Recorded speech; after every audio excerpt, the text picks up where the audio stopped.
Sister Marisa, Cluster 2, District Carmen, Church sa Cagayan de Oro City.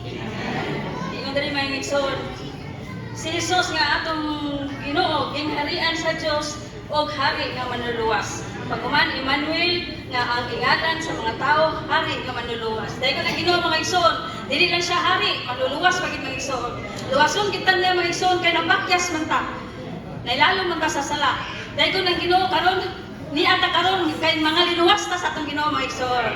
Karon kay naluwas man ta, gipuy-an ta sa Ginoo ingon nga Emmanuel nato mga igsoon. Ang Emmanuel nga naguban nato sa tanan panahon. Ang Emmanuel nga uban-ubanan kita kag kanunay tang mapakyas sa tungdalan mga igsoon. Kanunay tang mutulibag-bag sa tungdalan mga igsoon.